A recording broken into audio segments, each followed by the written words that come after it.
You're on a plane to Tokyo, to LA and to places. Perkembangan media sosial di era digital saat ini memunculkan fenomena baru dan merubah pola interaksi manusia. Meningkatnya pengguna media sosial yang sebagian besarnya adalah remaja dan anak-anak memunculkan dampak positif dan negatif bagi seluruh penggunanya. Dampak positif dan negatif tersebut seharusnya dapat dimaknai sebagai alat untuk mengetahui apa yang baik dan apa yang tidak baik bagi perkembangan karakter penggunanya. Dalam hal ini, generasi muda. Media sosial adalah sebuah media online yang dapat menghubungkan para penggunanya untuk berinteraksi, berbagi informasi, dan menciptakan konten. Karena itulah muncul istilah konten kreator, yaitu orang yang membuat konten di media sosial baik dalam bentuk video, foto, ataupun tulisan. Media sosial tak melulu berdampak negatif. Banyak konten kreator yang malah menghasilkan pundi-pundi rupiah dari bermedia sosial. Pemirsa, Highway 1 jam bersama Dato' Rida Kaliamsi pekan ini mengundang seorang penulis yang telah menerbitkan beberapa buku karyanya, yaitu Citra Pandiangan, mantan jurnalis, konten kreator, dan blogger yang mengelola 6 buah blog miliknya sekaligus. Dato' Rida Kaliamsi bersama Citra Pandiangan akan membahas tema media sosial dan masa depan generasi muda, hanya di Tanjung Pinang TV.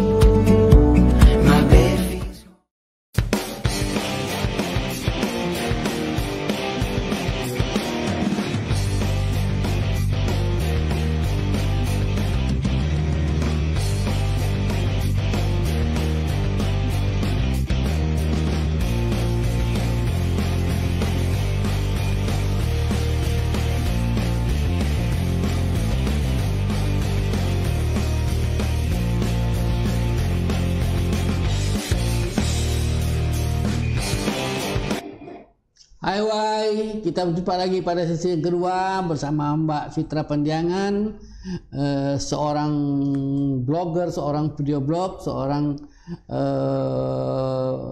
pengguna medsos yang kreatif yang menjadikan media sosial sebagai salah satu sumber kehidupannya. Baik, pada sesi pertama kita sudah bincang-bincang tentang bagaimana perjalanan karir awalnya, berhenti jadi wartawan, kemudian meneruskan Penakir Bali dan lain-lain. Nah, sekarang kita kepingin tanya sama Mbak Citra Pandiangan, sebetulnya apa sih sebetulnya dan bagaimana sih kerja seorang Anda ini mulai dari mana? Mulai dari blogger atau langsung ke video blog? Apa perbedaan antara blogger dan video blog, dan sebenarnya yang menghasilkan uang itu yang mana satu itu? Semuanya menghasilkan sih Pak, tapi ada segmen-segmennya gitu. Yeah. Nah, berawal mulai dari blogger.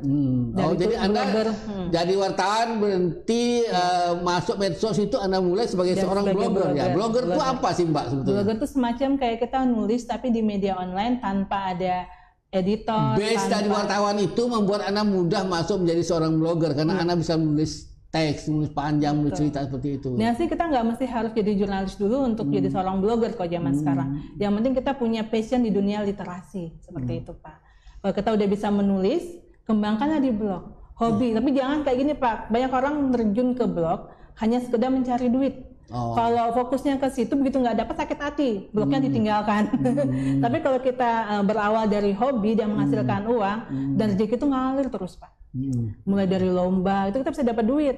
Lomba itu hadiahnya tuh nggak tanggung-tanggung, ada 1 juta, 2 juta, 10 juta itu dari lomba. Dari blog itu. Lomba blog. Saya berawal, saya tertarik di dunia blog itu juga gara-gara ikut lomba waktu itu Mbak.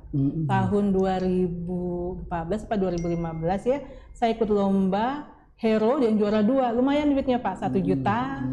1 juta dengan voucher-voucher kan, rupanya asik juga ya gitu kan. Kalau kita serius di blog kita bisa menghasilkan duit juga gitu. Jadi nggak hanya sekedar nulis hobi, tapi juga bisa kita menghasilkan uang dari blog. Seperti itu. Jadi kalau blogger kan berarti kan harus ada jaringan follower ya, dengan pertemanan segala macam. Kalau blog enggak Pak, kita nggak perlu, itu beda dengan sosial media. Sosial media itu terbagi-bagi, blogger, terus vlogger itu untuk video, terus sama influencer atau selebgram. Nah itu beda. Kalau selebgram kita emang harus banyak followers. Tapi kalau blogger tanpa followers pun, yang penting blog kita banyak dikunjungin orang, dibaca orang, itu pasti nanti ada banyak klien yang masuk ke kita. Kita nggak perlu kayak lu pasang dong konten di blog aku, nggak perlu kayak gitu Pak. Mereka yang membutuhkan kita datang Pak. Ini kayak baru-baru ini juga saya banyak dihubungin juga sama beberapa produk kecantikan ya yang bilang, gue mau dong direview dong produkku di blog kamu. Dan tuh sekarang dapat produknya, kita dapat duitnya lagi, itu Pak. Jadi yang penting kita harus bagaimana menulis bagus, bagaimana kita bisa kayak soft selling. Jadi kayak nggak napak jualan gini kan, air mineral. Beli dong air mineral gitu kan, orang nggak mau beli dong Pak ya. Kita gimana sih menceritakan kayak soft selling gitu Pak, gimana sih air mineral supaya orang mau tertarik untuk membeli. Ada gombalnya. Iya betul banget Pak, karena itu tanpa gombal tuh nggak apa sih garing gitu ya. Hebatnya kalau pernah jadi wartawan menulis cerita gombalnya jauh punya pengalaman. Oke, jadi Anda memulai punya blog. Blog Anda pertama itu blog apa dulu Anda punya? Blog itu malah apa ya Pak? Harian kayak diary Citra gitu Pak. Oh, itu pertama kali. Kayak catatan harian seperti itu. Di situ apapun Anda cerita apapun di situ. Mulai kayak galo-galonya anak-anak ABG. Semua di situ. Habis itu mulai berpikir untuk profesional. Saya membeli bukan lagi yang gratisan tapi yang .com kayak gitu. Mulai awalnya apa ya, kan saya punya 6 Pak. Mulai dari blog diary, sudah itu step kedua Anda masuk lagi ke blog lifestyle. Habis itu kayaknya gue lebih suka traveling, saya bikin lagi jejakcantik.com. Gitu. Itu semua tentang traveling. Nah ternyata jadi blog lifestyle, kemudian blog travel, lalu blog apa lagi yang Anda? Katanya Anda punya 6 blog pribadi. Apa lagi? Kuliner, tidak? Kuliner masuk ke traveling kok saya. Soalnya gini Pak.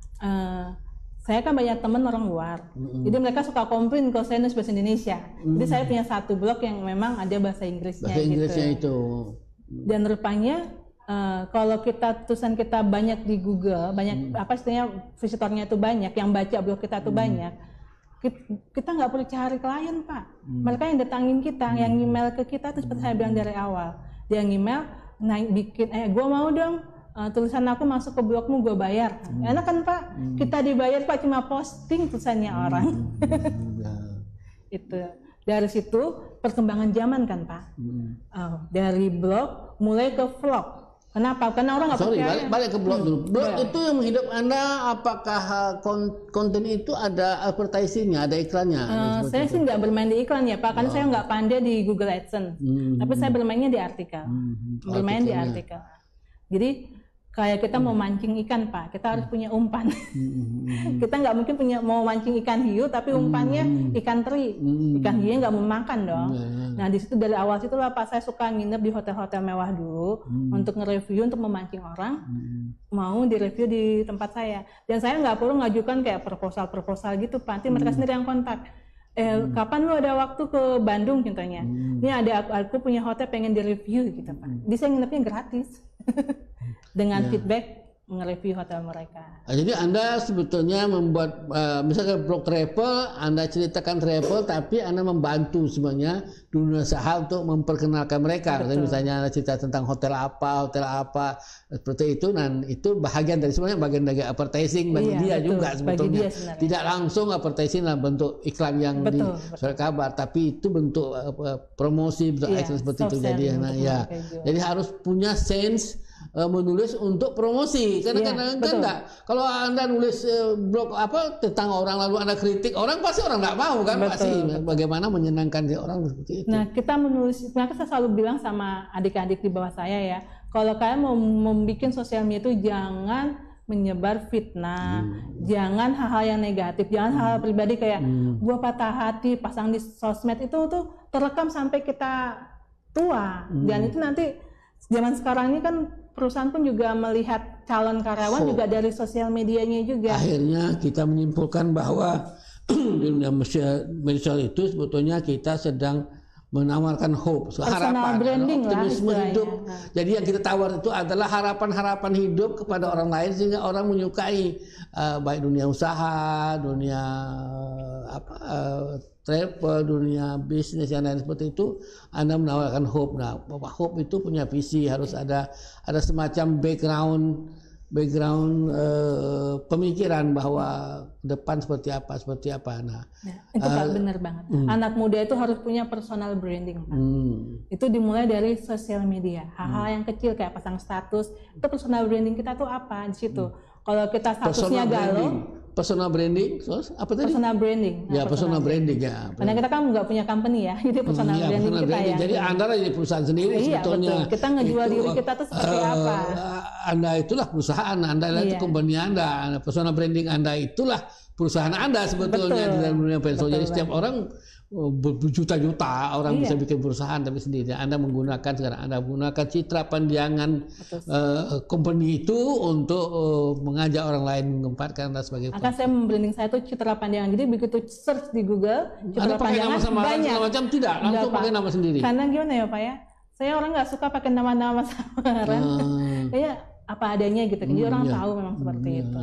Ya, personal branding itu ada kejujuran, pakai nama asli, jangan nama samaran, jangan orang bingung, jangan buat orang suah siapa Anda sebetulnya. Nah, jadi Anda menggunakan berapa blog sampai akhir sekarang Anda punya 6 blog. Saya punya 6. Nah, dari kemudian Anda menggunakan juga membuat juga video blog untuk karena seperti saya bilang, perkembangan zaman. Jadi kita nggak hanya sebatas kayak nge-blog aja. Karena orang juga butuh visual, Pak. Sekarang kan lagi ngetren kan podcast tuh, Pak. Iya, dan karena saya suara kurang bagus, saya belum berani ke podcast, Pak. Karena kita harus mengikuti perkembangan zaman, Pak. Karena kalau sekarang kan kita blog, kita tetap bisa posting video kita di blog kita. Jadi orang pun dapat dua-duanya. Begitu juga di YouTube. Kita pasang di YouTube, kita kasih link blog kita. Orang pun habis nonton, malas nonton, baca aja tinggal ngeklik itu. Semua saling membutuhkan. Tambah lagi kalau emang anak muda ini kan suka ini yang simpel-simpel nggak mau ribet ya. Kalau kayak blog, kayak vlog itu kan ribet. Jadi influencer, banyak followers. Influencer itu seperti apa lagi itu bentuknya? Apa, Pak? Tahap-tahapnya dari video blog ini membuat Anda memilih untuk jadi traveler. Anda berkeliling mana-mana karena dengan itu Anda mau bisa motret di sini, motor di sana, cerita di sini, melihat kampung kemana-mana seperti itu. Kalau Anda cerita tentang Thailand, tentang katakanlah tentang Bangkok segala macam, orang kan tidak percaya kalau Anda tidak sampai ke Bangkok. Jadi Anda perlu berjalan tentang Banyuwangi, tentang Papua, karena Anda harus berjalan berkeliling kemana-mana seperti itu. Kan kayak kita kan tipe orang berbeda-beda ya Pak. Ada yang tipe visual, suka membayangkan. Ada yang tipe suka ngebaca, dia menghayal sendiri gitu kan. Visual, ada yang tipe yang suka mendengarkan, ada yang bisa yang suka melihat. Jadi itulah kita mulai dari awalnya dari blog, terus lanjut lagi ke vlogger, habis vlogger lanjut lagi ke sosial media kayak Instagram, Twitter. Ternyata memang sangat butuh. Dan paling banyak uang receh itu di Instagram dan di Twitter, Pak. Uang receh, Pak. 50.000, 100.000. Apa itu yang dijual di sana itu? Apa yang ditawarkan di sana itu? Kita cuma gini nih, Pak. Misalnya kayak produk A, dia butuh banyak influencer, apa sih mempengaruhi orang untuk membeli produk itu. Nah, kadang satu agensi itu butuh kayak 1.000 influencer gitu kan. Nah, dari situlah Pak kita dapat. Makanya itu kadang networking itu juga butuh berkawan dengan itu yang paling banyak sekarang anak muda sekarang masuk ke sebagai influencer itu tukang karena lebih simpel, betul. Tukang campaign. Bawa produk kecantikan ini hebat, seperti itu. Itu paling banyak. Paling banyak sekarang. Anak ABG. Itu yang disebut sebagai tempat sumber orang recehan itu. Dan itu, dari mana uangnya itu? Itu uangnya kayak gini Pak. Contohnya nih, Tanjung Pinang Pos mau launching. Kan orang nggak tahu siapa tuh Tanjung Pinang Pos. Awal-awal mau bangun kan, dia butuh orang mempengaruhi dulu tukang gombalnya dulu. Nah itulah yang dibutuhkan influencer itu Pak, yang selebgram, yang banyak followersnya. Nah itulah yang dipakai untuk mereka posting, nanti followersnya kan lihat, oh kayaknya nih keren juga nih medianya ini, kayak gitu Pak. Seperti itu. Dan itu yang menghasilkan, dan yang bayar adalah yang menyewa kita, yang meng-hire Tanjung Pinang Posnya. Nah itu yang hire kita. Yang meng-hirekan itu. Dan dia karena kan samanya banyak ya Pak, jadi butuh satu PJ. Biasanya satu PJ itu yang membagikan ke selebgram, ke influencer, yang mendistribusi ke jaringan lain seperti itu adalah yang seperti itu. Oke. Nah, sudah jadi influencer, lalu pindah ke step yang lain apa lagi? Step yang sekarang saya karena COVID-19 ya Pak ya, banyak orang yang mulai kehilangan pekerjaan, terus juga perusahaan-perusahaan itu juga lesu untuk mempromosikan. Jadi saya akhirnya membuka usaha baru lagi nih Pak, jasa foto produk. Jadi itu saya promosikan awalnya tuh di sosmed juga Pak. Jadi saya bikin foto-foto yang bagus ya. Jadi ada UKM yang tertarik, ini mulai memakai jasa. Karena apa Pak? Karena zaman sekarang loh Pak, COVID kita nggak ke mall. Gimana orang mau belanja barang kita? Dari sosial media Pak, dia lihat, oh fotonya cantik, oh makanannya enak. Jadi di situ mereka mulai tertarik. Jadi Anda bikin plaza sebetulnya ya, dengan foto-foto Anda foto-foto itu Anda bikin plaza, Anda masukkan ke dalam sebuah blog, sebuah tempat, dan itu Anda tawarkan promosi. Ini misalnya sagu gubal, ini yang namanya kue bangkit, apa segala macam foto, dan Anda tawarkan dalam sebuah area, dan itu sebetulnya sebuah plaza, sebuah supermarket, yang Anda bikin. Jadi Anda ini toke besar sebetulnya, Anda ini kaya. Calon toke besar. Tak bisa bikin supermarket sendiri, Anda bisa bikin supermarket di cloud. Kalau kita ngebayangkan Tokopedia kan Pak, dia mana punya market, dia mana punya tempat. Dia punya tempat di langit ada. Nah, kreatif seperti itu. Artinya bisa saja misalnya ada saja misalnya sebagai contoh, misal pemerintah daerah, suatu daerah katakanlah misalnya Lingga yang mendewa-dewakan sagu mereka itu, dan bisa menggunakan Anda sebagai sebuah kekuatan untuk menjadi tempat promosi. Anda bikinkan dia sebuah plaza sagu Lingga gitu. Anda foto semua, Anda masuk, Anda kue-kue seperti itu. Nah, karena Anda punya jaringan yang bagus, Anda seperti itu, nanti plaza Anda paling banyak kunjungi orang dan akan terjadi transaksi antara mereka. Jadi kita nggak perlu di tempat kita Pak. Kalau misalnya kayak ibu-ibu KM ya, itu kan banyak kan tuh yang ngerti tentang teknologi ibu-ibu. Nah mereka bisa, kita kadang suka mengajarkan bagaimana sih orang-orang mereka malas. Saya kira mereka ibu-ibu itu sih bukan malas, bukannya malas Pak, mereka itu Pak. Memang nggak ada yang mengarahkan Pak. Mereka cuma taunya bergibah doang Pak di sosmed. Iya, dia tahu WA grup aja itu. Mereka cuma taunya gini, status hari ini suami gue kagak pulang. Padahal nggak perlu itu kan, dia punya jualan apa, dia bisa pasang di situ sebenarnya. Kan tak mendatangkan uang, tapi kalau dia promosi bolu cake dia, ada rasa pandan, ada rasa seperti itu, dan Anda membantu dia. Menjadikan dia sebuah plaza besar UKM, dan itu menarik. Artinya Anda sekarang sudah masuk kepada sebuah bisnis, mempromosikan punya produk-produk lain seperti itu, dan itu sudah berapa lama Anda lakukan itu? Sejak COVID sih Pak. Sejak COVID. Sejak COVID. Tapi emang dari awal begitu kadang kita ada satu titik jenuhnya ya Pak ya, titik jenuh. Terus kayaknya pengen sesuatu yang baru. Itulah enaknya Pak generasi muda ini Pak. Kita bisa belajar dari mana saja. Jadi kita nggak mesti harus dari guru datang ke sekolah. Nah, kita bisa menggunakan sosial media, kita belajar. Jadi Anda ini sudah move dari blogger ke video blog, lalu freelancer, lalu jadi sebuah pengusaha kecil, pengusaha yang punya plaza besar tempat menawarkan semua produk orang lain seperti itu. Dari semua ini Anda dapat uang paling banyak dari mana sebetulnya? Untuk saat ini sih emang masih tetap di tulisan sih Pak, content writer. Bukan hanya di blog saya, di content writer. Sebagai content writer. Saya jadi kayak ghost writer itu yang paling banyak. Berarti Anda jadi penulis buku juga sebetulnya, tapi bukan nama Anda. Baik, kita Mbak Citra, kita break dulu sesi yang kedua ini, nanti kita masuk ke sesi yang ketiga. Hai, kita berjumpa lagi pada sesi yang ketiga. Kita break dulu.